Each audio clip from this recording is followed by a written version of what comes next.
quero contar aqui para vocês o melhor dia da minha vida profissional. Isso aconteceu em 2004 e ainda está bastante vívido na minha cabeça, e aquele dia mudou bastante a minha vida pessoal e a minha vida profissional, me impactou bastante e me impacta até hoje. Eu era residente de oftalmologia e eu tinha sido escalado para operar um paciente cego nos 2 olhos por catarata. A catarata, para quem não sabe, é uma condição do envelhecimento dos olhos. A gente tem uma lente transparente e com o tempo ela fica opaca. Então, todo mundo, se viver o tempo suficiente, todo mundo algum dia vai ter catarata. Tá?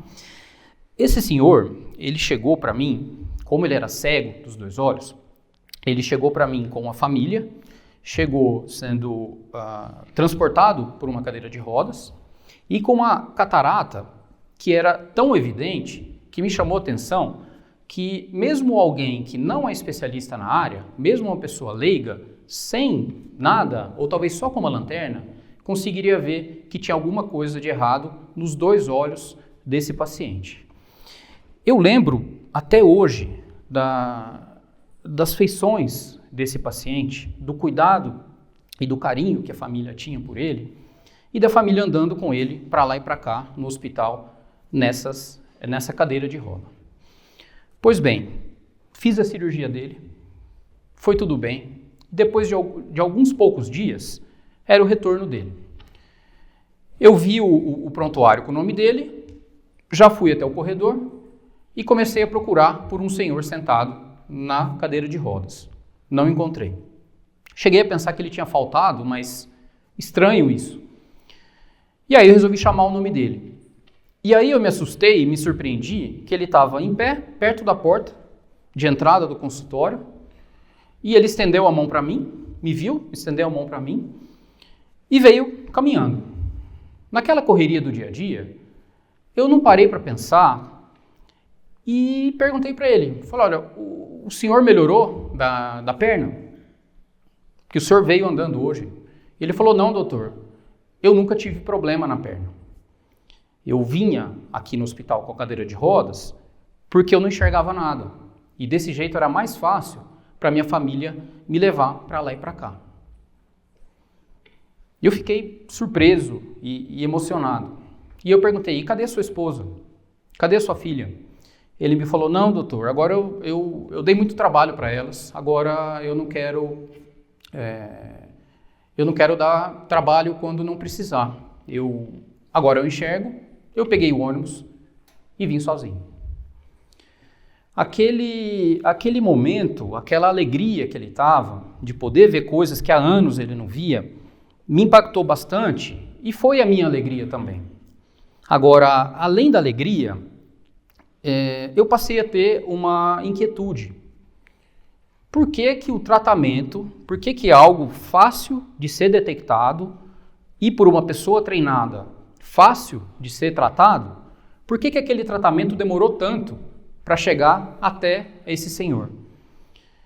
Ele sofreu por muito tempo, por muito tempo, por alguma coisa que, do ponto de vista técnico, já era conhecido, já era sabido.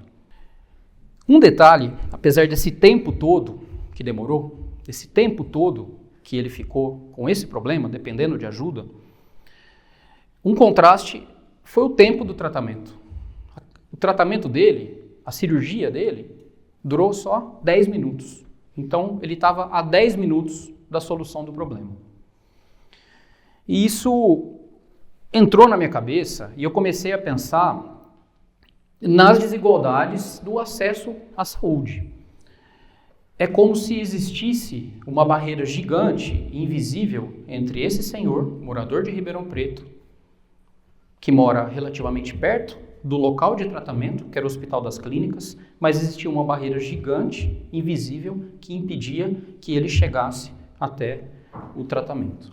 O problema ali não era técnico, a gente não precisava inventar o tratamento novo, a gente não precisava investir tempo e dinheiro em pesquisa.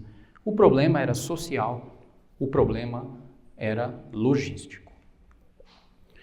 No Brasil, nós temos milhões de pessoas com deficiência visual, pessoas que não enxergam bem. Essas pessoas, elas não estão só no sertão nordestino, não estão só na Amazônia, não são só populações ribeirinhas ou moradoras de áreas rurais. Elas também estão nas nossas cidades, nos nossos bairros e geograficamente perto da gente. São pessoas que não enxergam, mas que também não são vistas. Para a sociedade, elas são, de certa forma, invisíveis. No Brasil e no mundo, 80% da perda visual, da deficiência visual, ela é ou evitável ou tratável.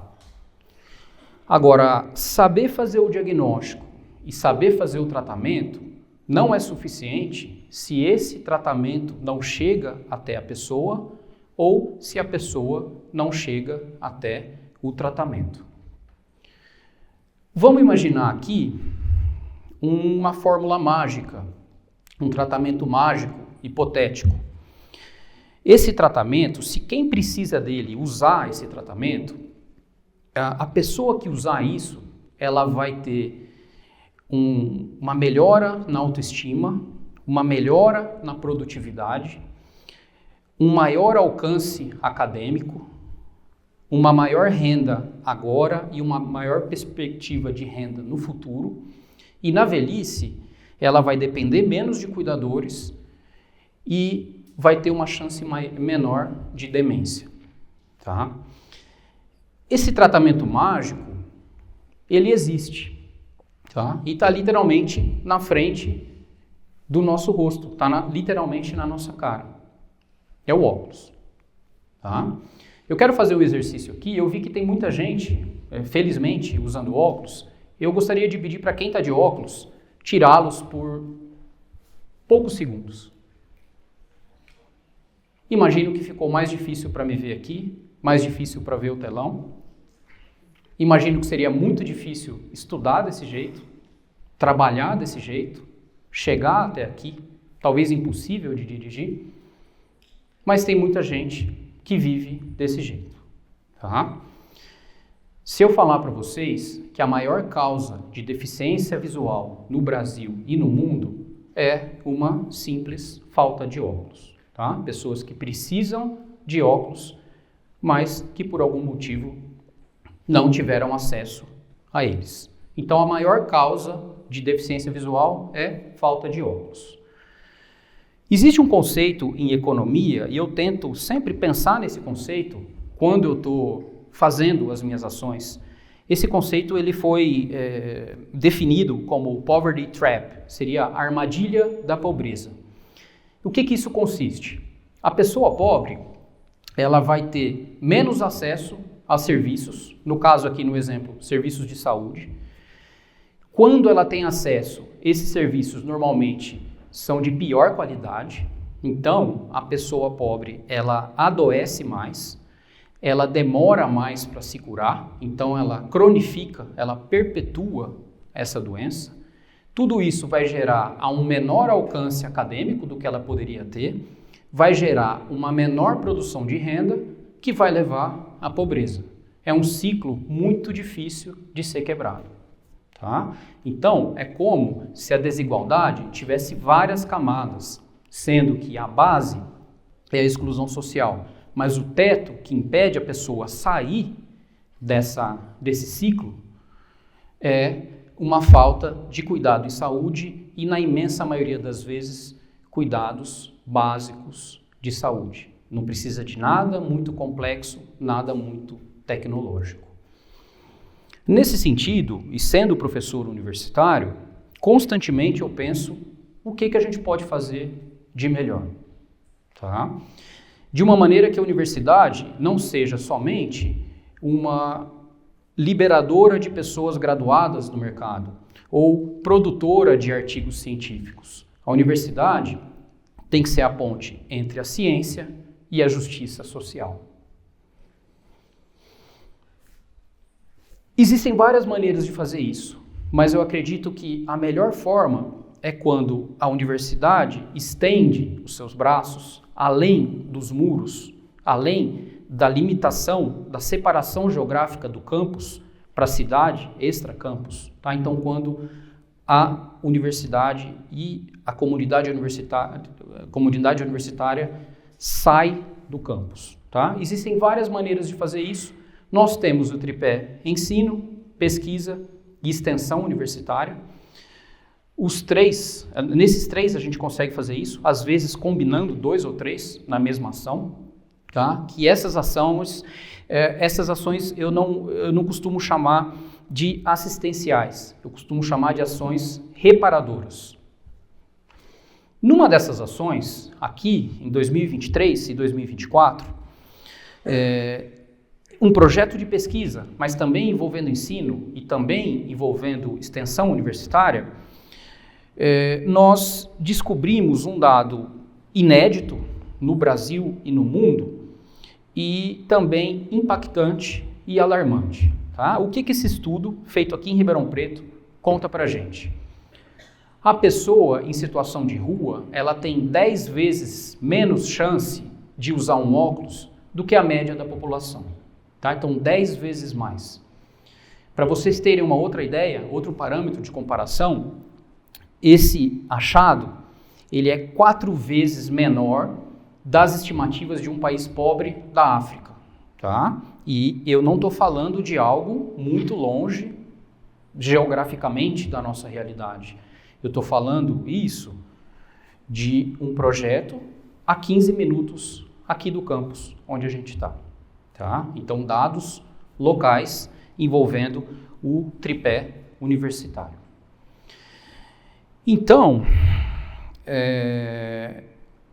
desde aquele senhor em 2004, eu penso e tento colocar em prática ações que vão diminuir as desigualdades. E eu tenho o grande privilégio de estar na universidade e poder usar o meu papel e o meu emprego para fazer isso, para formar pessoas, para fazer ações que são boas mutuamente.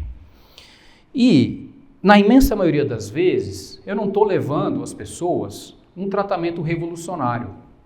Eu estou tentando trazer soluções para as pessoas que precisam, mas essas soluções, elas são soluções já existentes. Eu não estou tentando inventar a roda. Eu estou tentando levar coisas já feitas e descobertas para quem precisa e, por alguma razão, não chega até o tratamento. Tá? Existem pessoas que, infelizmente, grande parte dessas populações vulneráveis, por várias condições que geram vulnerabilidade, existem pessoas que no dia a dia, pessoas em situação de rua, por qualquer outra situação, são pessoas que literalmente elas têm que escolher se elas vão comer ou se elas vão enxergar bem, se elas vão comprar um prato de comida ou se elas vão comprar um par de óculos. E isso não precisaria ocorrer. Tá?